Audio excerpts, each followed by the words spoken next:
Hi friends, thanks for joining me today. Today we're going to make some cards, but like a special kind of card.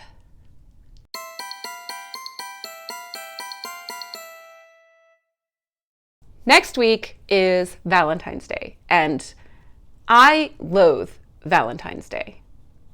Like a lot. I mean, I'm sure it's fine, and I know there are people who love it, and I just really don't. Part of that probably came from my time in elementary school, where we always had a Valentine's Day party, and we had to give Valentines to everybody in the class, or we didn't get to play at all. And I understand the purpose of that, I really do.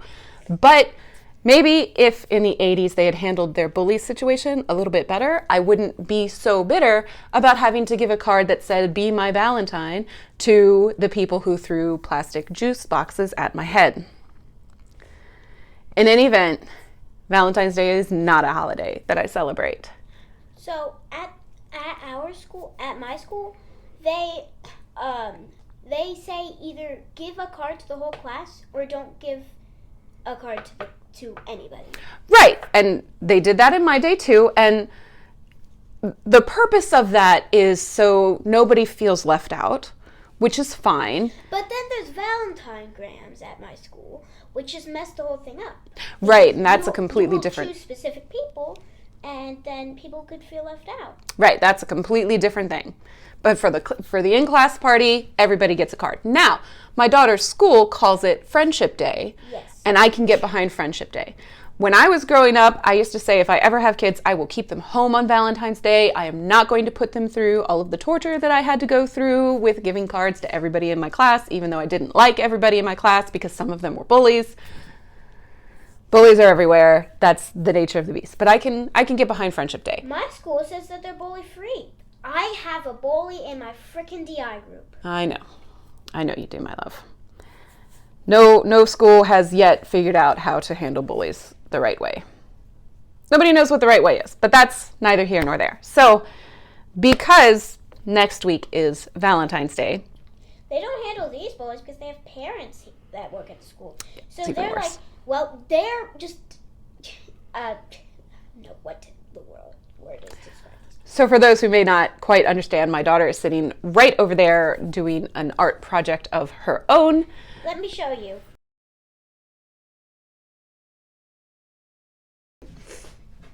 He's so cute.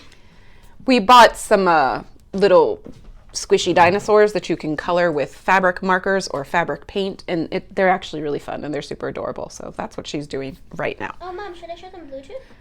If you want to, honey. Okay, I gotta show you guys Bluetooth. So I'm not sure how much of her voice is going to be picked up by my microphone either. However, so next week is Valentine's Day, and I have decided I want to give my daughter a card, which is going to be really interesting because she's sitting right here. Bluetooth. Bluetooth. He's called Bluetooth because his teeth are blue, see? Because his teeth are blue. Makes a lot of sense. Okay, so even though I don't like Valentine's Day, I feel like making my daughter a card. Also, a friend of mine, his birthday is coming up, so I'm going to make him a card too. But that I'm not going to show you because he might actually watch my videos. So we're going to make 2 cards. Now, I said it's a special kind of card, and it is a special kind of card. It is... I'm not watching, by the way. I'm not going to be watching. I'm going to be working on this. I have a lot of ground to cover. She's a lot of ground to cover on that dinosaur. Not just any card, one of these. This is a puzzle purse. If you were to search for this online, a lot of places call it a Victorian puzzle purse, which is a misnomer because it's actually older than that, like by quite a bit. This form of little pouch origami was in Japan possibly as early as 500 CE. So it's pretty old. We have surviving examples from the 18th century. And of course, it was very popular in Victorian times where people would make these as like love letters to their sweethearts. The fun thing about it is that the whole thing opens up. So this was just one that I did to kind of test out. The whole thing opens up and it opens up again. And then you have a square. Now, in the Japanese origami origins of this, Sometimes they were called thread envelopes because you can put like threads and things inside the little square. Later on, people would put little gifts like little rings or maybe an additional note, and you've got all of these surfaces to write a little note on, and it's very cute. So I am going to show you how to fold one. The only thing I know is how to open them and close them. I don't know how to make them. Good. Pause for cough. So I actually have two templates here, the one for my daughter and the one for my friend. Oh, you already made the one for me? No, I made a practice card. So can I read it? No. Why not? No. Why not? Because I'm going to give it to you later when it's all properly painted. Then what? You said it was a practice card. Yes. I'll give you you could read the practice card when I'm done. Just going to give a little bit of space here for my camera. Okay, now I'm about to move on to the black marker. And done. I knew that the camera was going to be here in the frame where my face is. So this is a little off center, but I'm hoping that you can figure it out.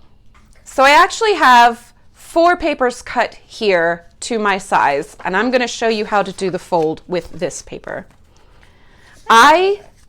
You want to cut a square, and I cut my square 7.5 inches by 7.5 inches. The reason I do that is because it's really easy to divide 7.5 by 3, and since my brain doesn't math, I wanted to make it really simple. 7.5. Yep, 7.5 divided by 3 is 2.5. Start by making a diagonal fold, and you can use something like a bone folder to get a nice sharp crease out of that. My mom also calls it a beat down stick. When it is a beat down stick. This one is... When you're using an ankle loom, that is a beat down stick. We just called it a beat stick, and now she's calling it a beat down stick. So this is... You called it a beat down stick, Mom. This is my bone folder, and yes, it's very similar to the wooden beater that we used on the ankle loom. So then open up that diagonal fold. When I'm done with this, I'm going to grab the ankle loom and do it. And fold again. Well, no, you finished it last night, honey. Oh, I did? I forgot. You did. I forgot that I finished it and then took a piece of string from this. Yes. So now we have an X of folds. Now, you might notice, it might come up on the camera that I have made little marks on all of the edges. That is 1/3 of the side so that I can match things up. So we're going to start with one edge, and I'm going to match it up to the little marks that I have already measured. This reminds me of Nightmare Before Christmas. Yes, it does.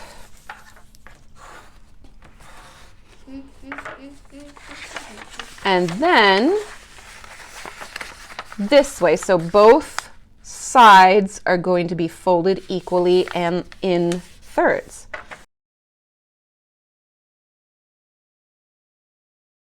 So that was one side, and then we rotate it and fold it the other way. The ankle loom is too fun. It's so fun that I forget that I completed it yesterday. Mm-hmm. Well, I have another loom coming. And then we'll all be able to do stuff. We enjoyed it so much that I had to buy a longer loom. There is also... The longer loom is going to be for my mom, and then I'm going to use the shorter one that we already have. She has claimed my little ankle loom. Yeah, Also, the manufacturer has some instructions on warping the loom. Yes, that's correct. On warping the loom. That's, I'm losing my train of thought completely.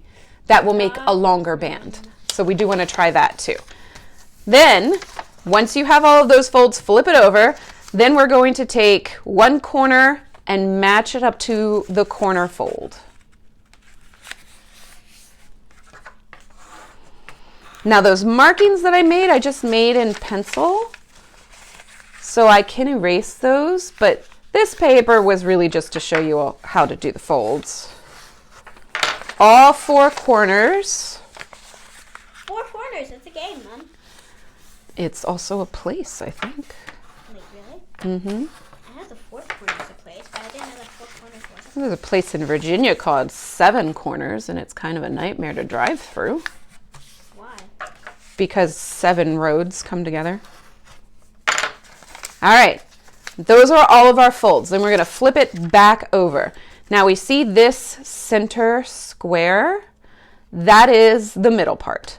And your entire fold is going to end up being that size.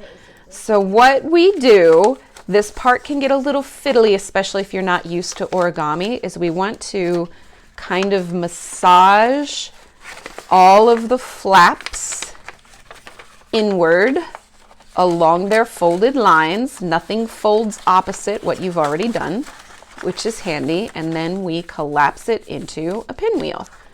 So from here, I'm going to use my bone folder to get everything nice and flat.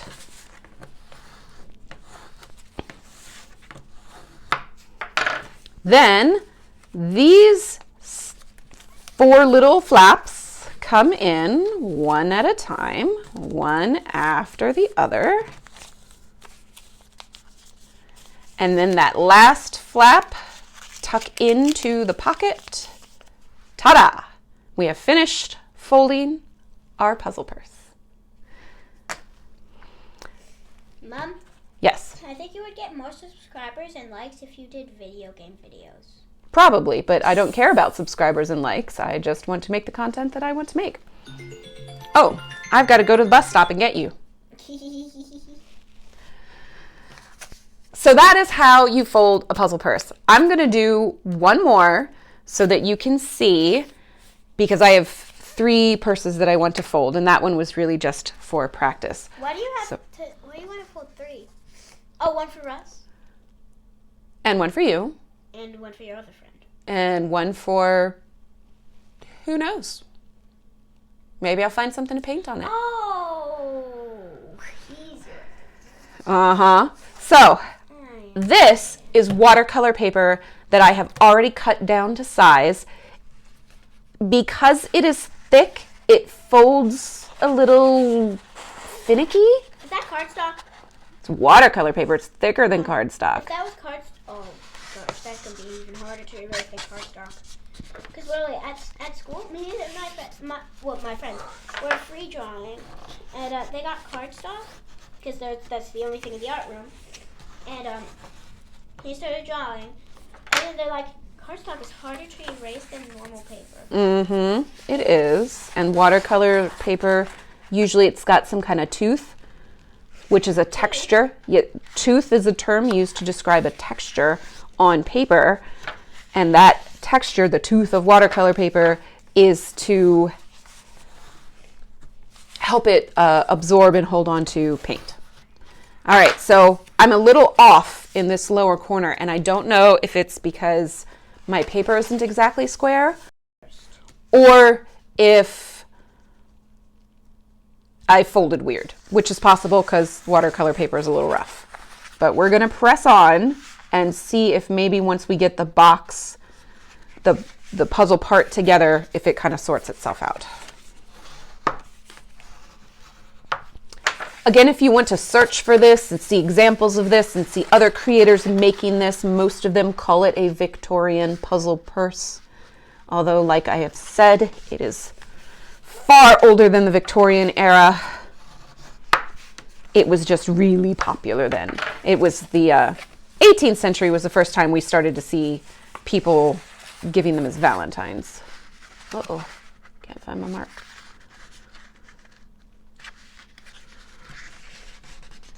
And this, when you're using really thick paper like this is where it's really handy to have something like a bone folder to help press those folds.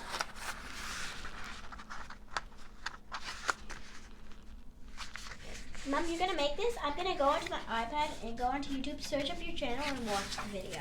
You should see the Inkleloom video. I have more than 500 views on that. I don't have that many subscribers, so it's really kind of fun. I have no idea how 500 people, more than 500 people, got to that video. Maybe because the subscribers told their friends watched that specific video. Because they were like, maybe this will be interesting. And maybe they didn't really think it was interesting. Well, the paradox of YouTube also is that if something seems to be performing well, YouTube will put it in front of more people, like suggested. So, 500 of those people are probably seeing it come up in their suggested videos. But I am going to do another ankle loom video when the new one comes in. Oh, the new ankle loom, the long one? Yes, it's going to be sometime in March because they make everything as you order it. But when the new loom comes in, I'm going to show that one off, and we're going to warp it in the way that you get a little bit more length out of it, and I think that'll be fun. And then later, we're going to explore tablet weaving. And I do have cards, and I bought a pattern book because the bigger loom should be able to take that. I colored everything but my project. All right. My friend made that joke one time at school where we were painting something. What was it? I can't remember what it was.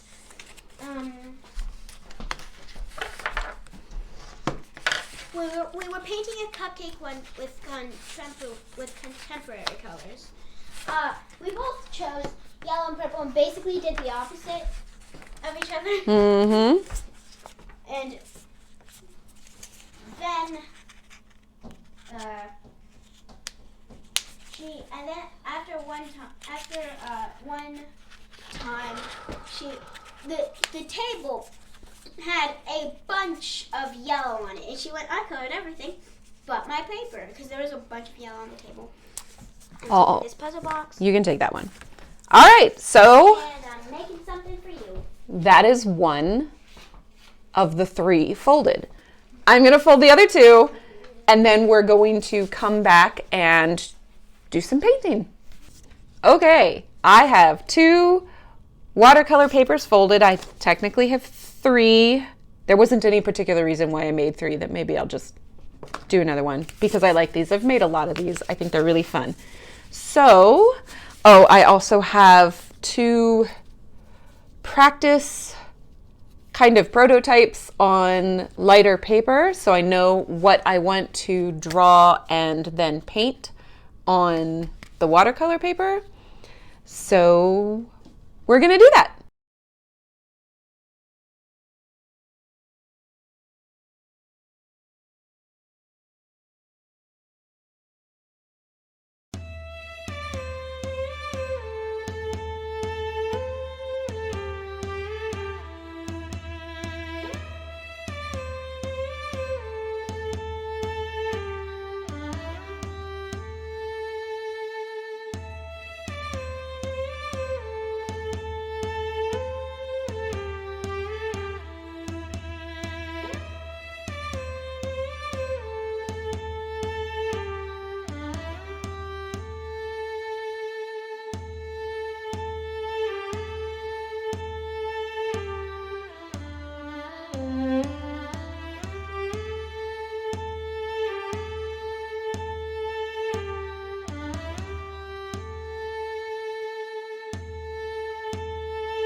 Okay, I am as done as I'm gonna get right now. So this is the one for my daughter.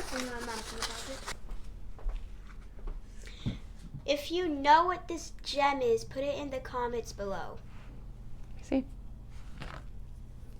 And if my mom figures it out, don't. I think I know what it is. What is it? Do you want me to tell you? Yes. Do you want me to tell them? Yes. Looks like a moss agate to me. Moss agate. One of my favorites. So here we are. Correct us if it's wrong. All folded up.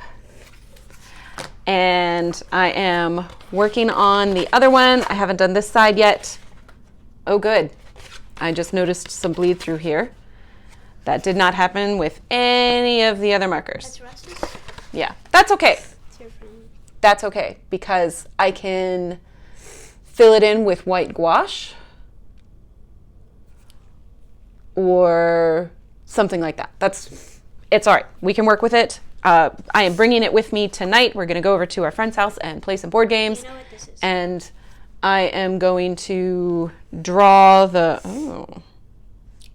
To me, it looks like a diagram of like ocean or something. So it's very yellow and that's very blue, that part. I actually have no idea what this is. Huh. I have a ton of books, so I can probably look that up. So I'm going to bring this one for my friend to work on it tonight. Basically, I just need to do the drawings and colors on the other side. So I will do all the pencil drawings while we were out playing games.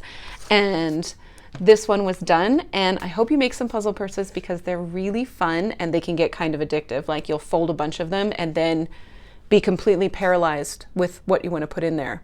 That happens to me a lot. Wait, Mom, I need 24 of them. For Friendship Day. Interestingly enough, she tried to do this a couple years ago and got bored drawing all of them. So I still have probably 15 already cut and folded. You'll probably have a lot. I will make puzzle purses if that's what you want to give to your classmates. I failed last year, so I'm going to do it this year. Oh. All right. There's black specks on this. All right, let me finish this. Okay, cool. I'm just inspecting this. So thanks so much for joining me today. I am grateful for you, and I'll see you next time. Bye.